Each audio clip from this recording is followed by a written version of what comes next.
Hi Year 10s, I hope you had a really good weekend. I'm really sorry I'm not there this week, but you are going to start your new topic just before the holidays, and that's bush poetry. So I thought rather than just leave you with some handouts, I'd give you a quick overview of what I'm talking about and what you can be expected to do, and go through a little bit on what bush poetry actually is and the topic that we're about to explore. So the way that these videos work is I'm going to go through a PowerPoint that I would normally give you in class, but rather than doing it in class and taking up all of your time giving you a lecture, you're actually going to watch it beforehand, you go through it yourself, take your own time, and then you can come into class with any questions that you have. So in this case, I will tell you when to pause so that you can take some opportunities to maybe answer some questions or take down some notes. But you really should be looking at pausing probably at the end of every slide when I take a pause, and then you can take as many notes as you need and then move on to the next one. So let's get started. So today we're looking at bush poetry in general, and we're going to look at exactly what that is, what that means, and a little bit of Australian history. So your APK is to list as many poetic or literary devices as you can remember. So this is the first point where you are going to pause the video and you're going to try and write down just in dot points as many of those poetic devices as you can think of. Think about imagery, think about the different sort of terms we use to describe words. If you are really struggling, I have put a PDF up on Edmodo for you, so you can check that out to help you as well. So hit the pause button, put down as many as you can remember, and then hit play again. Alright, so now we're going to move on to what a bush ballad actually is. So a lot of times people will use bush ballad or bush poetry. It's really just a term for that particular style of poetry that we see a lot, particularly in Australia, in the 19th and 20th centuries. It was very, very common just before Australian Federation, which I'm hoping you remember from history last year, would have been about 1901. And it really talks about Australian culture, what the time was like, and particularly living in rural areas. So this is the sort of stuff that they would send back to England to try and show British people what Australia was like at the time. They have continued to sort of be a part of Australian culture, and it's names that you would generally know, or you'll realise in a little bit, that you actually do know who they are. You might probably read some of their stories before.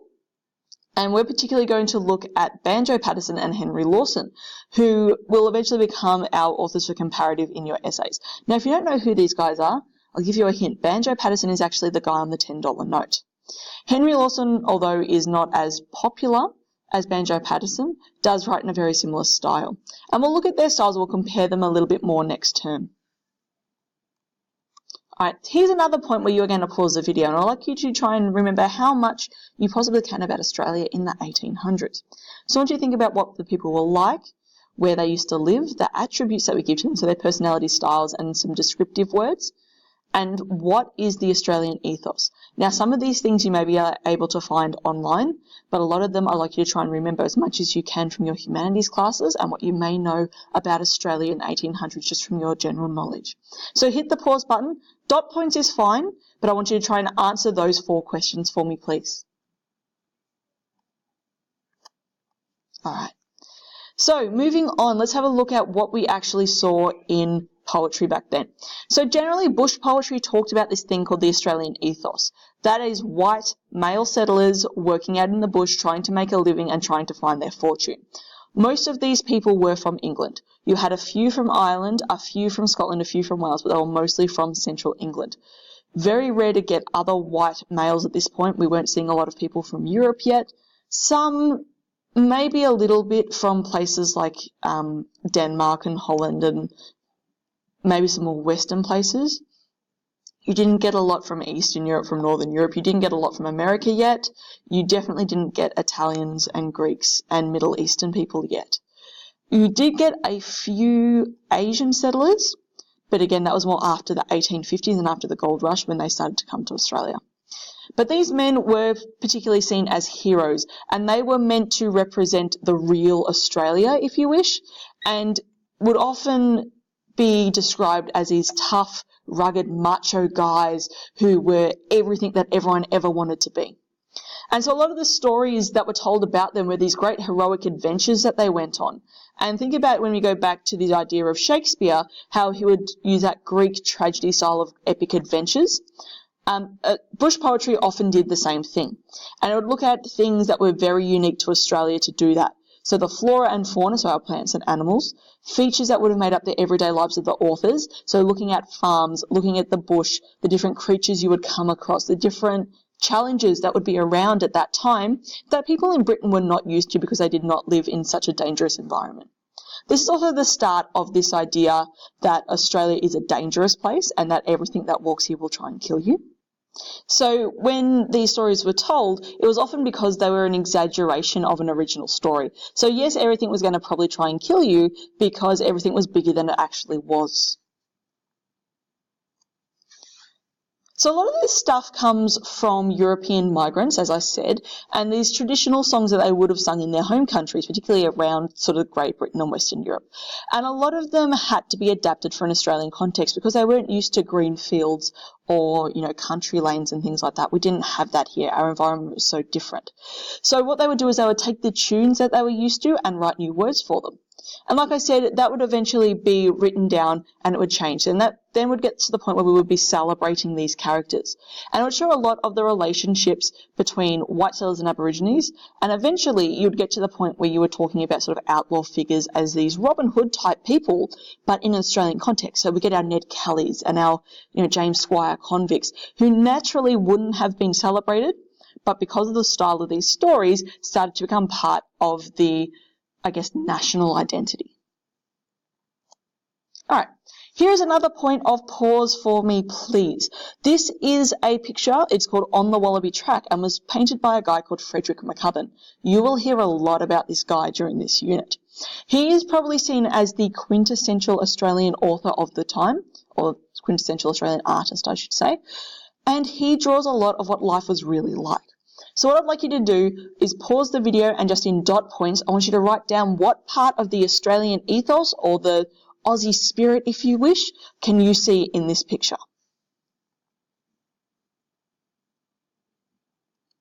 All right. Let's move on now to the structure of bush poetry. Generally, as I said, it is telling some sort of story, and they're often quite funny and will often look at different ways of life. They're going to use a very straightforward rhyming structure as well, because remember, these guys couldn't read and write. They weren't really trying to be literary geniuses. They just wanted to tell a story. So it might be something like, as you can see here, green eggs and ham, which is an ABC structure. I do not like green eggs and ham. I do not like them, Sam, I am. There's your A. Do not like them in a boat. I do not like them with a goat. I do not like them in a house. I do not like them with a mouse. And you'll see when we start to look at some stories that they do follow a similar structure like that. So they're basically going to be an AABBCC, or they might be something like ABCB, where you have a rhyme with C going back up to B. So you would have I do not like green eggs and ham, I do not like them in a boat, I do not like them in a house, I do not like them with a goat. That would be ABC. That way they can sort of keep rhyming, and it's very close to an Irish limerick, which is what a lot of these authors would have been used to. And the ballad itself is just a story, okay? They are short 4-line stanzas, and if you don't remember, a stanza is just a paragraph in a poem, and the lines are generally going to be, obviously, each line. They are characterised mostly by the simplicity of them and the rhyming ends. They will repeat sections called refrains, and depending on the length, we'll often use that almost like a chorus in a song. The ones that we look at, particularly with Henry Lawson, might have a bit of a sad tone. Henry Lawson is sort of considered like a reality check for Australian authors, where Banjo Paterson looked at sort of the glory of everything. So we will compare their tones, but they do have a very realistic idea of what Australia might be. And they will often also have this very basic structure. So you will see that there is a beginning, a middle, and an end to the stories. Even with the shorter poems, because they are telling a story, they will set it up, then they will tell the story, and then they will have some sort of resolution at the end. There is always direct action in a ballad as well. We're not reflecting on a lot. It's what is happening in that minute. But they indirectly convey information about the characters. They don't say this is a, beautiful woman who dresses, in white linen and has long flowing beautiful hair. They make you infer what the characters are like, which is really important because they're not going to they don't have the time to describe it to you. And it shows what Australians valued at the time. And the word selection and imagery is always going to convey that particular mood, and it really just depends on the poet what mood that's going to be. So had I been in class, we would have analysed this poem called Molkerville's Bicycle. If you would like to have a go at analysing a ballad just to get yourself going before the holidays, I recommend this one because the structure is really easy to follow. So what you would do is you would try and find the rhyming pattern. I recommend using different coloured highlighters or pencils. You can just write A, B, C down the side. That's up to you. I would highlight where the repetition is. I would put brackets near the orientation, complication, and resolution. Make sure you're annotating this so you know what all these things mean. And then try and figure out who the target audience might be. The point of that is to think about the context. Think about the time this was made and why that target audience would be worth it. It's not going to be for English students studying Australian history. And lastly, these are the things you should be looking for: imageries, metaphors, tone, driving action, listing, hyperbole, and alliteration.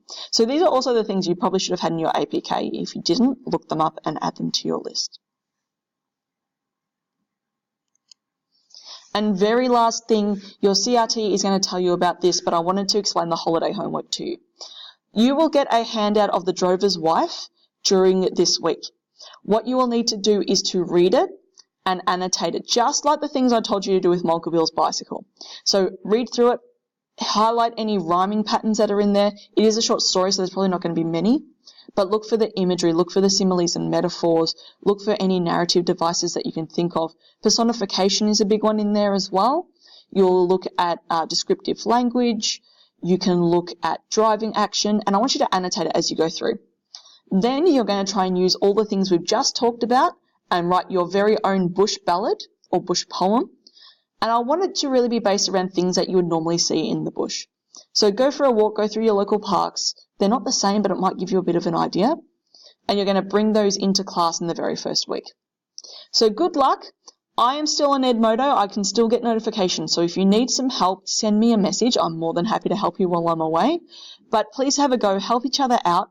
Have a great holiday, and I'll see you when you get back. All right, see you later.